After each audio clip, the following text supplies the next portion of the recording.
హెబ్రీయులకు రాసిన పత్రిక 5వ అధ్యాయం 7వ వచనం. శరీరధారి అయి ఉన్న దినములలో మహారోదనముతోనూ కన్నీళ్లతోనూ తన్ను మరణము నుండి రక్షింపగలవానికి ప్రార్థనలను యాచనలను సమర్పించి భయభక్తులు కలిగి ఉన్నందున ఆయన అంగీకరింపబడింది. చూడండి, యేసుక్రీస్తు ప్రభువు శరీరధారి ఉన్న దినములలో ఆయన ఏం చేశాడంటే మహారోదనముతోనూ కన్నీళ్లతోనూ ఆయన ప్రార్థన చేసినాడంట. ఈరోజు ఎక్కడైనా ఉందండి ఈ అనుభవం, ఎక్కడైనా కనిపిస్తుందా? సంఘాలలో కన్నీటి ప్రార్థన అనుభవం ఎక్కడైనా ఉందా? మునుపైతే చాలా కన్నీటితో ప్రార్థన చేసేవారు. ఇప్పుడు ఆ కన్నీటి ప్రార్థన ఎక్కడన్నా చూద్దామంటే ఎక్కడ కూడా కనపడలేదు చాలా సంఘాలలో. చూడండి, యేసుక్రీస్తు ప్రభువు ఆయన శరీరధారి అయి ఉన్న దినములలో మహారోదనముతోను కన్నీళ్లతోనూ ప్రార్థన చేస్తున్నాడు. ఏం తక్కువ అండి ఆయనకి? సృష్టికర్త ఆయన మానవ రూపంలో వచ్చాడు, కానీ కన్నీటి ప్రార్థన అంటే ఆయన ఎంత విలువైనదిగా భావిస్తున్నాడో చూడండి. కన్నీటి ప్రార్థన అనుభవం యేసయ్యకు ఉంది, మనకుందా లేదా? ఒకసారి మనల్ని పరిశీలించుకుందాం. నేటి దినాలలో క్రైస్తవులు ఈ కన్నీటి ప్రార్థన అనుభవాన్ని పూర్తిగా పక్కన పెట్టేశారు. బీరువాలో పెట్టి లాక్ వేసి, లాక్ కూడా ఎక్కడ పెట్టేశారో తెలియదు. ఈ కన్నీటి ప్రార్థన అనుభవాన్ని పూర్తిగా మర్చిపోయినారు చాలామంది. ప్రియమైన దేవుని బిడ్డలారా, యేసుక్రీస్తు ప్రభు ఆయన కన్నీళ్లు విడిచి ప్రార్థన చేస్తున్నాడు. చనిపోయిన లాజరును లేపే సందర్భంలో కూడా అక్కడ రాయబడి ఉంటుంది, యేసు కన్నీళ్లు విడిచెను అని. మన కన్నీళ్ళు వస్తాయి, ఎక్కడ రాకూడదు అక్కడ వస్తాయి, ఎక్కడ రావాలో అక్కడ రావు. హల్లెలూయా. ప్రార్థనలో కన్నీరు గార్చండి, దేవుడు నీ జీవితంలో కార్యం చేస్తాడు. హన్నా ఎట్లా ప్రార్థన చేసిందంటే, చదువుకుందాం. 1 సమూయేలు 1వ అధ్యాయం 6వ వచనములో, థ్యాంక్ యూ లార్డ్, యెహోవా ఆమెకు సంతు లేకుండా చేసి ఉన్న హేతువును బట్టి ఆమె వైరియగు పెనిన్న ఆమెను విసిగించుటకై ఆమెకు కోపము పుట్టించుచు వచ్చెను.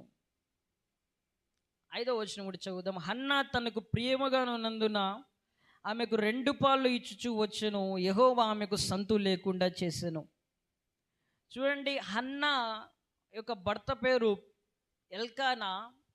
ఎల్కానాకు 2 భార్యలు ఉన్నారు అక్కడ, పెనిన్నాను హన్నా. పెనిన్నా కంటే హన్నానే ఎక్కువగా ప్రేమిస్తున్నాడు ఎల్కానా. దేవుడు ఆమెకి ఏం చేశాడంటే సంతు లేకుండా చేశాడంట. దేవుడే చేశాడు. ఒక్కొక్కసారి దేవుడే కొన్ని చేస్తుంటాడు మన జీవితంలో. హల్లెలూయా. కొన్ని మన జీవితంలో ఆయనే డిలే చేస్తూ ఉంటాడు కొన్నిసార్లు. ప్రియమైన దేవుని బిడ్డలారా, ఇక్కడ హన్నాకు సంతానం లేదు కాబట్టి ఆమె ఏం చేస్తుందంటే 1 సమూయేలు 1వ అధ్యాయం 10వ వచనములో, బహు దుఃఖాక్రాంతురాలై వచ్చి యెహోవా సన్నిధిని ప్రార్థన చేయుచు బహుగా ఏడ్చుచు అక్కడ ప్రార్థన చేసింది. కిందంతా ఎట్లా ప్రార్థన చేసిందంటే బహు దుఃఖాక్రాంతులైపోయిందంట, ఏడ్చిందంట, బహుగా ఏడ్చిందంట. ప్రియమైన దేవుని బిడ్డలారా, ఈరోజు మన జీవితంలో మనము దేవుని దగ్గర నుంచి జవాబు పొందుకోవాలంటే, మన ప్రార్థనలో ఉజ్జీవం రావాలంటే ఈ ప్రార్థన అనుభవం అనేది చాలా అవసరం. హల్లెలూయా. కన్నీటి ప్రార్థన అనుభవం మనం ఖచ్చితంగా కలిగి ఉండాలి. మనము ఏ స్టేజ్కి పోయినా కూడా కన్నీటి ప్రార్థన ఖచ్చితంగా మనం చేయాలి. హల్లెలూయా. ఈ హన్నా ఏం చేసిందంటే 15వ వచనంలో చూస్తే, హన్నా అది కాదు నా ఏలినవాడా, నేను మనోదుఃఖము గల దాననై ఉన్నాను. నేను ద్రాక్షారసమునైనను మద్యమునైనను పానము చేయలేదు, కానీ నా ఆత్మను యెహోవా సన్నిధిని కుమ్మరించుకొనుచున్నాను. ఈ అనుభవం మనం కలిగి ఉండాలి ప్రియమైన దేవుని బిడ్డలారా. యెహోవా సన్నిధిలో ఆమె ఆత్మను కుమ్మరించుకుంటానంట. కన్నీటితో దేవుని సన్నిధిలో ఆమెకున్న సమస్య అంతా చెప్పుకుంటుంది. ఆమెకున్న ఆ కొదువంతా కన్నీటితో చెప్పుకుంటుంది. నేను అనుకుంటున్నాను, గడిచిన సంవత్సరాలలో ఎన్నోసార్లు ఆమె షిలోహుకు వెళ్ళింది. అక్కడ రాయబడి ఉంటుంది, ఏటేటా ఎవ్రీ ఇయర్ వారు ఫ్యామిలీతో వెళ్తున్నారు అక్కడ షిలోహు మందిరానికి. వెళ్ళిన ప్రతిసారి ఎట్లా ప్రార్థన చేసింది ఏమో, కానీ జవాబు పొందుకోలేకపోయింది. ఈసారి మాత్రం కన్నీటి ప్రార్థన చేసుకుంది, దేవుడి దగ్గర నుంచి జవాబు పొందుకుంది. హల్లెలూయా, హల్లెలూయా. ఆమె కన్నీటి ప్రార్థన చేసిందంట. అంటే ఇన్ని సంవత్సరాలు కన్నీటి ప్రార్థన చేయలేదు, కానీ ఎప్పుడైతే కన్నీటి ప్రార్థన చేసిందో జవాబు పొందుకుంది. అక్కడ రాయబడి ఉంటుంది, ఆ రోజు నుంచి వచనంలో చూస్తే నాట నుండి దుఃఖముఖిగా నుండుట మానెను. ఆమెకు అర్థమైపోయింది, నేను కన్నీరు గార్చి ప్రార్థన చేసినాను కాబట్టి దేవుడు నా ప్రార్థనకు జవాబు ఇచ్చేసాడని ఆమెకు అర్థమైపోయింది. హల్లెలూయా, హల్లెలూయా. ఆమెలో ఆ ఫీలింగ్ వచ్చేసింది, దేవుడు నా ప్రార్థనకు జవాబు ఇచ్చేశాడు, దేవుడు నా మనవి వినేశాడు, దేవుడు నాకు కుమారుని ఇవ్వబోతున్నాడని ఆమెకు అర్థమైపోయింది. కాబట్టి ఆ రోజు నుంచి ఆమె ఏడవడం ఆపేసిందంట. నేను ఇంకోటి కూడా అనుకుంటున్నాను, ఎందుకు ఏడవడం ఆపేసిందంటే ఇక ఆమె దగ్గర కన్నీరు లేదేమో. హల్లెలూయా. ఆమె దగ్గర ఉన్న కన్నీరంతా గార్చేసింది, తన హృదయాన్ని అక్కడ కుమ్మరించుకునిందంటే ఎంతగా ఏడ్చి ప్రార్థన చేసిందో దేవుని సన్నిధిలో జవాబు ఖచ్చితంగా పొందుకొనింది. హల్లెలూయా, హల్లెలూయా. కన్నీటి ప్రార్థనకు జవాబు ఇచ్చే దేవుడు అండి మన దేవుడు. నీ కన్నీరు దాటిపోడు ఆయన.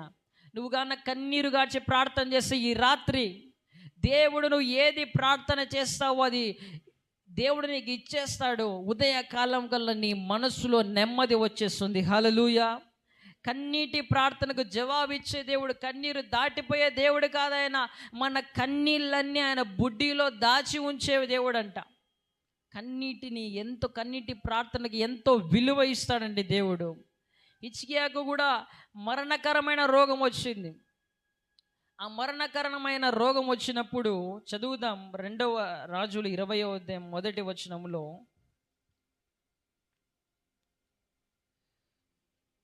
2వ రాజులు 20వ అధ్యాయం 1వ వచనం. ఆ దినములలో హిజ్కియాకు మరణకరమైన రోగము కలుగగా ఆమోజు కుమారుడును ప్రవక్తయునైన యెషయా అతని యొద్దకు వచ్చి, నీవు మరణమవుచున్నావు, బ్రతుకవు గనక నీవు నీ ఇల్లు చక్కబెట్టుకొనుమని యెహోవా సెలవిచ్చుచున్నాడని చెప్పగా. చూడండి, హిజ్కియా ఒక రాజు. ఆ హిజ్కియా రాజు దగ్గరికి వచ్చి ప్రవక్త వచ్చి అంటున్నాడు, నువ్వు మరణించబోతున్నావు, నువ్వు బ్రతుకవు. ఈ మాట ఎవరైనా నీ దగ్గరకు వచ్చి చెప్తే మనం ఎట్లా ఫీల్ అవుతామండి?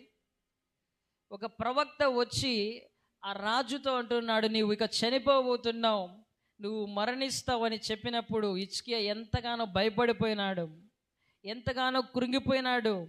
ఈ మాట అనేది మనుషులు కాదు, దేవుడే ఆ ప్రవక్త ద్వారా మాట్లాడిచ్చాడు. మనుషులు అంటే ఏమంతగా భయపడకపోవచ్చు.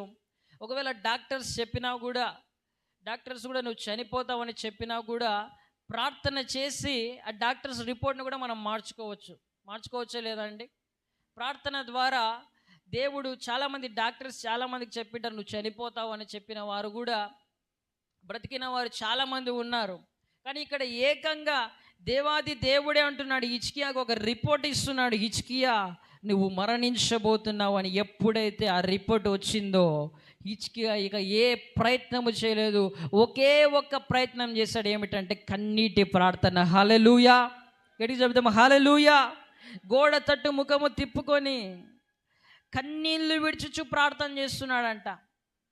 ప్రియమైన దేవుని బిడ్డలారా, హిజ్కియాకు తెలుసు, కన్నీటి ప్రార్థన చేస్తే నా దేవుడు నా మరణ రిపోర్టుని జీవపు రిపోర్టుగా మారుస్తాడని హిజ్కియాకు తెలుసు. హల్లెలూయా, హల్లెలూయా. మరణము తప్పించుట యెహోవా వశమని హిజ్కియాకు తెలుసు. కాబట్టి హిజ్కియా కన్నీటి ప్రార్థన చేస్తున్నాడు, ప్రభువా నన్ను బ్రతికించండి అనే ప్రార్థన చేస్తున్నాడు. ప్రియమైన దేవుని బిడ్డలారా, ఇమ్మీడియట్గా ఆన్సర్ వచ్చేసింది. అక్కడ ఎట్లా ఆన్సర్ వచ్చిందంటే చూద్దాము. 5వ వచనములో 4వ వచనం చదువుదాం. యెషయా నడిమిశాలలో నుండి అవతలకు వెళ్ళక మునిపే యెహోవా వాక్కు అతనికి ప్రత్యక్షమై ఇలాగూ సెలవిచ్చును. హల్లెలూయా. ఆ హిజ్కియా రాజుకి యెషయా ప్రవక్త చెప్పేసి వెళ్తున్నాడంతే. వెళ్తుంటే మరలా దేవుని యొక్క రెవల్యూషన్ అక్కడ అందుతుంది. హల్లెలూయా. ఎంత ఇమ్మీడియట్ రిజల్ట్ అండి కన్నీటి ప్రార్థన ద్వారా. హన్నా ప్రార్థన చేసింది, రిజల్ట్ పొందుకుంది. హిజ్కియా ప్రార్థన చేశాడు. వెంటనే ఇమీడియట్గా దేవుని దగ్గర నుంచి ఏ ప్రవక్త అయితే నువ్వు చనిపోతావని చెప్పాడో అదే ప్రవక్త వచ్చి చెప్తున్నాడు, దేవుడు నిన్ను బాగు చేయబోతున్నాడు, ఇంకా 15 సంవత్సరాల ఆయుష్ దేవుడు నీకు ఇవ్వబోతున్నాడని. హల్లెలూయా. ఈ రాత్రి మీరు ఏం చేయాలంటే కన్నీటి ప్రార్థన చేసి నీ జీవితంలో ఏ బ్యాడ్ రిపోర్ట్ ఉందో అది మార్చుకోవాలంతే. హల్లెలూయా. నీకు రోగం ఉందా, కన్నీటి ప్రార్థన చేసి నీ రిపోర్ట్ని మార్చుకో. నీకు ఆర్థిక సమస్యల, కన్నీటి ప్రార్థన చేసి నీ రిపోర్ట్ని మార్చుకో. నీకు ఏ విషయంలో ప్రియమైన దేవుని బిడ్డలారా నువ్వు బాధపడుతున్నావో కన్నీటి ప్రార్థన చెయ్యి, నీకు త్వరగా జవాబు దేవుడు ఇవ్వబోతున్నాడు. హల్లెలూయా. మీరు కన్నీటి ప్రార్థన చేస్తే మీ ఆయుష్ పెరుగుతుంది. ఇచ్చికి ఆయుష్ పెరిగిందా లేదండి కన్నీటి ప్రార్థన ద్వారా? చాలామంది నేను ఏమైపోతానో, నాకేమైపోతుందో, నేను చనిపోతానేమో అని బాధపడుతూ భయపడుతుంటారు. మీకు ఒక సీక్రెట్ దేవుడు ఈరోజు రివీల్ చేశాడు. మీరు కన్నీటి ప్రార్థన చేయండి, దేవుడు మీ ఆయుష్ను పెంచబోతున్నాడు. హల్లెలూయా. కన్నీటి ప్రార్థన ద్వారా స్వస్థతలు జరుగుతాయి. ఇక్కడ హిజ్కియాకు స్వస్థత జరిగిందా లేదా? కన్నీటి ప్రార్థన ద్వారా. కన్నీటి ప్రార్థన ద్వారా స్వస్థతలు జరుగుతాయి. ప్రియమైన దేవుని బిడ్డలారా, మరణము తప్పించుట యెహోవా వశం అంతే. హల్లెలూయా. నీ సమస్య నుంచి తప్పించడము ఆయన చేతుల్లో ఉంది. చాలామంది ఎక్కడెక్కడో కన్నీరు గారుస్తుంటారు, ఎవరెవరి దగ్గరో కన్నీరు గారుస్తుంటారు. వారు 1% కూడా నీకు సహాయము చేయరు. కానీ నిన్ను తప్పించుట, నీకు ఆ సమస్య నుంచి తప్పించుట యెహోవా వశము. హల్లెలూయా. హల్లెలూయా. నీ జీవితం ఆయన చేతుల్లో ఉంది. నువ్వు బ్రతకాలన్నా, నువ్వు మరణించాలన్నా, నీ జీవితం బాగుపడాలన్నా, నీ జీవితం నాశనం అయిపోవాలన్నా, నీ జీవితంలో ఏది జరగాలన్నా అంతా దేవుని వశంలో ఉంది. కాబట్టి ప్రియమైన దేవుని బిడ్డలారా, కన్నీటి ప్రార్థన చెయ్యి, దేవుడు ఇమ్మీడియట్ ఆన్సర్స్ దేవుడు మీకు ఇవ్వబోతున్నాడు. హల్లెలూయా. అండి, కన్నీటి ప్రార్థన చేద్దాం. హల్లెలూయా. హల్లెలూయా. ఈ విశ్వాన్ని సృష్టించిన దేవుడు నీ కన్నీటి ప్రార్థన చేసి నీ దగ్గరకు వచ్చేస్తాడండి. ఆయన నీ మనవి వింటాడు ఆయన. అందుకనే గుడ్డివాడు దేవునితో చెప్తున్నాడు, దావీదు కుమారుడా నన్ను కరుణించు, దావీదు కుమారుడా నన్ను కరుణించని ఏడుస్తూ ఆ వ్యక్తి బాధతో పిలుస్తుంటే దేవుడు ఆ వ్యక్తి దగ్గరకు వచ్చేసి ఆ గుడ్డివాని స్వస్థపరిచి కన్నులు ఇచ్చాడు. హల్లెలూయా. హల్లెలూయా. ఈరోజు నువ్వు కన్నీటితో మొరపెడితే దేవుడు నిన్ను దాటిపోడండి. ఖచ్చితంగా నీ ప్రార్థన వింటాడు. దేవుడు నీకు జవాబు ఇస్తాడు.